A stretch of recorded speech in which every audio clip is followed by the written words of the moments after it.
ini kita masih diberikan kesehatan. Iya. Selamat pagi sekali lagi. Pagi. Salam SMK. SMK bisa, SMK hebat. Sebelum kita memulai pembelajaran kita, ada baiknya kita berdoa dulu dan langsung menyanyikan satu lagu wajib nasional. Siapa yang gilirannya saat ini silakan membawa doa dan lagu wajib kita.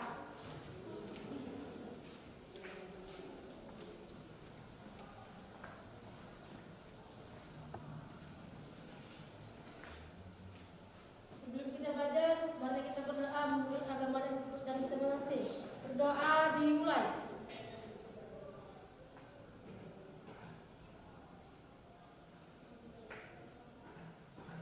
Amin, berdoa selesai. Bangun pemuda, 1, 2, 3 ya.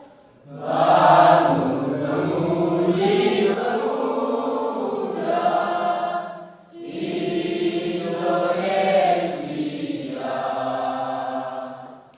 Paman baju musik singkat untuk negara.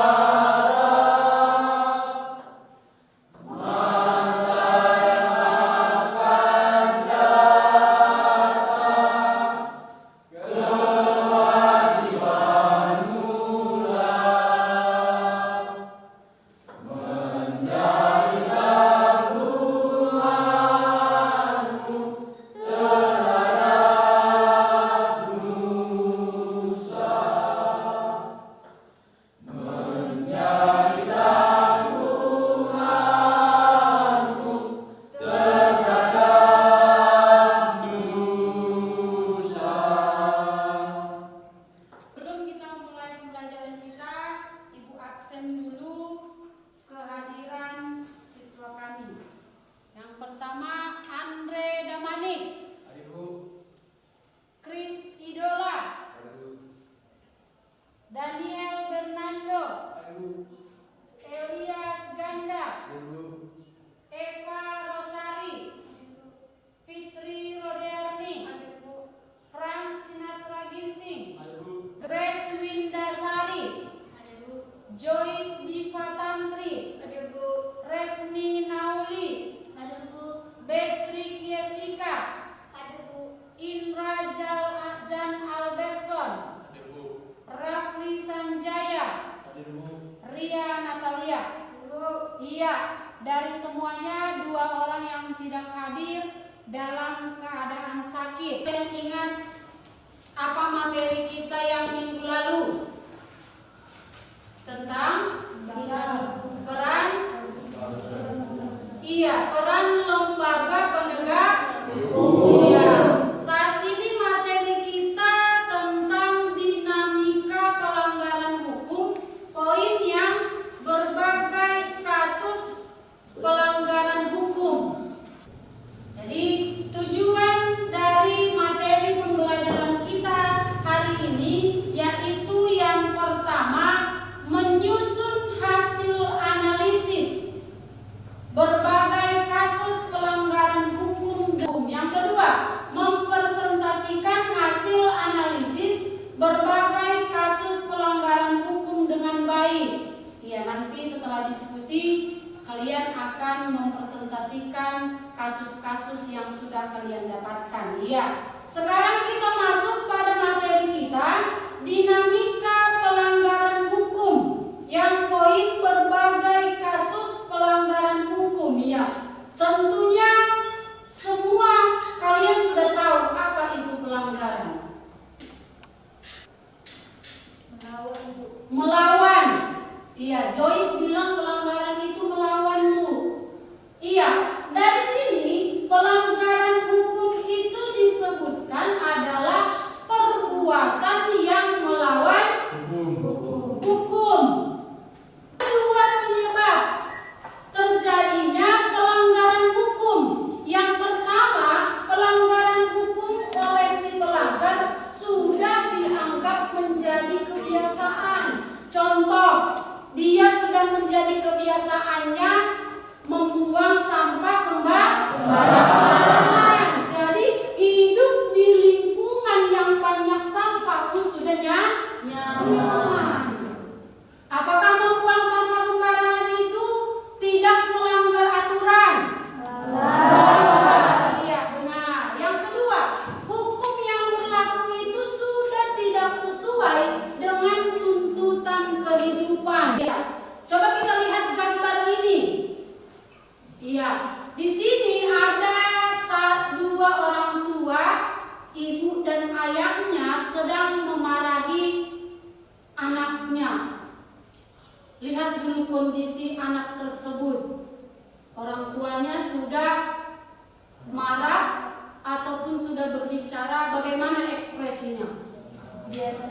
Biasa saja, santai, ataupun tidak terlihat menghormati orang tua. Itulah salah satu contoh pelanggaran hukum di dalam keluarga. Apakah kalian pernah seperti ini? Nah, iya, bagus, masih ada kejujuran. Lihat itu gambar yang kedua. Ada seorang siswa saat lagi ujian ulangan mencontek. Iya. Apakah itu pelanggaran atau tidak? Pelanggaran. Bagus. Lihat dulu gambar yang ketiga. Ini yang disebut keroyokan. Ya kan? Ini di tengah-tengah masyarakat. Tindakan kekerasan ataupun membuat tindakan sendiri panjang bahwa ada aturan yang berlaku. Ada aparat hukum yang harusnya bertindak pada kasus tersebut. Apa yang terjadi? Apakah masyarakat itu melakukan pelanggaran? Pelanggaran, membuat tindakan sendiri, tindakan kekerasan terhadap kasus pencurian. Main hakim sendiri katanya. Ya? Iya, berikutnya gambar yang keempat. Ada di situ seorang gadis yang tidak memakai helm. Iya, itu termasuk pelanggaran di lingkungan. Pada saat ini kita akan melaksanakan diskusi kelompok dan ibu akan membagikan lembar kerja kalian agar kalian tulis di sini faktor penyebabnya, hukuman yang layak diberikan.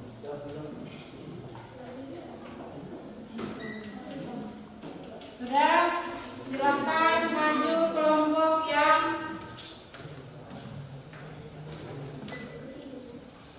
terus ya. Kelompok yang kedua. Selamat pagi buat kita semua. Pagi. Di sini kami dari kelompok 2 ingin mempresentasikan hasil kelompok kami, yaitu saya yang bernama Kaisar Sumbaya tidak bergerak masalah. Perkenalkan, nama saya Dr. Saragi. Nama saya Sahabat Damani. Nama saya Indra Damani. Nama saya Sindra Sinaga. Nama saya Tas Terikat. Nama saya Pascal Baginting. Adapun kasus yang akan kami uraikan dibacakan oleh kami. Kasus mutilasi 4 warga sipil di Mimika. Teman potongan jenazah dari 4 orang korban di Mimika, Papua, dilakukan masyarakat pada akhir Agustus 2022. Dari penyelidikan, pelaku mutilasi merupakan 6 prajurit TNI dan 4 warga sipil. Para pelaku diduga memiliki bisnis bersama sebagai pengumpul saudara. Komnas HAM menyatakan tindakan para pelaku telah melukai, nurani dan merendahkan martabat manusia. Berdasarkan temuan awal, Komnas HAM menyatakan pembunuhan tersebut sebagai pembunuhan berencana. Selain itu, Komnas HAM juga menemukan adanya senjata rakitan yang diberikan oleh salah satu pelaku dari unsur TNI. Atas temuan ini, Komnas HAM meminta Panglima TNI Jenderal Andika Perkasa untuk memecat 6 prajurit TNI yang terlibat. Dua dari 6 tersangka merupakan seorang perwira infanteri, Berens Mayor INF, HF dan Kapten INF DK. Sementara sisanya berinisial Praka PR, Pratu Ras, Pratu RPC dan Pratu R. Sedangkan 4 tersangka dari kalangan sipil yakni APL alias J, BU, R dan RMH. Pelanggaran dalam lingkungan bangsa dan negara bisa kita lihat yaitu tentang kasus mutilasi. Faktor penyebab terjadinya kasus yaitu korban melakukan penipuan yaitu menjual senjata api palsu sehingga terjadilah pembunuhan sadis yang menyebabkan 4 orang terbunuh. Kedua, jenis pelanggaran hukum yang dilakukan yaitu pembunuhan. Yang ketiga, ketentuan perundang-undangan yang dilanggar. 1. Ketentuan hukum pidana mutilasi. Kedua, mutilasi pada korban yang masih hidup tertulis dalam pasal 353 ayat 1 KUHP. Yang ketiga, mutilasi pada mayat korban. Yang keempat, yaitu sanksi yang kemungkinan diterima pelaku. Pembunuh akan dapat ancaman hukuman maksimal 20 tahun penjara atau penjara seumur hidup. Tertulis dalam pasal 340 Kitab Undang-Undang Hukum Pidana. 5. Solusi untuk mencegah terulangnya kasus: memiliki keimanan yang cukup kuat, mempunyai jati diri yang kuat, tidak gampang emosi.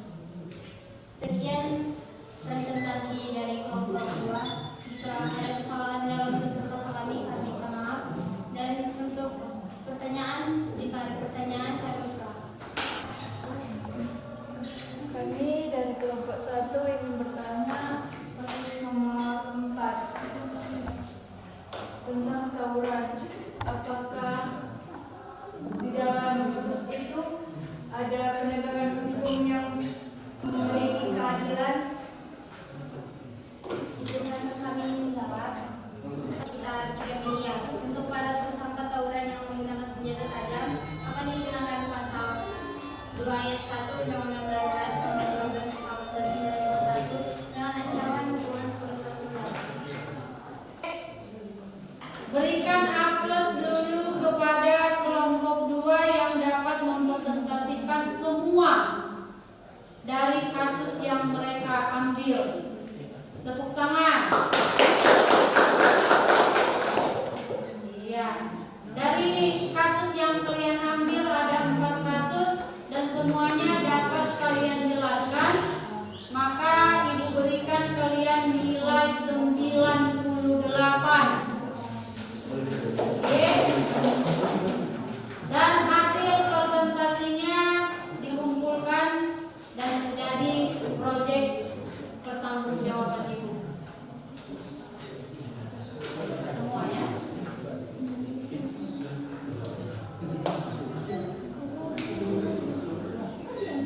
Oke, silakan duduk. Sudah memahami bagaimana pembagian kasus pelanggaran hukum yang terjadi baik di dalam keluarga, masyarakat, sekolah, dan di dalam berbangsa dan bernegara. Ya, dengan baik untuk minggu depan tetaplah menjaga kesehatan, mempergunakan waktu sebaik mungkin agar kita tetap bisa belajar dengan baik di sekolah. Jadi sampai ketemu minggu depan di pembelajaran PPKN pada materi. Sebagai tugas kalian di rumah, coba kalian lihat ada 2 kasus di halaman 52 sampai 54. Kalian kerjakan soalnya di halaman 55. Ketua kelas, silakan pimpin doa kita agar kita tetap di dalam lindungan Tuhan Yang Maha Esa. Silakan.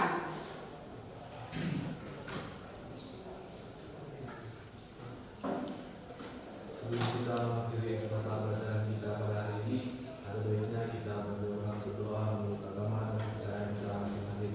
Berdoa dimulai.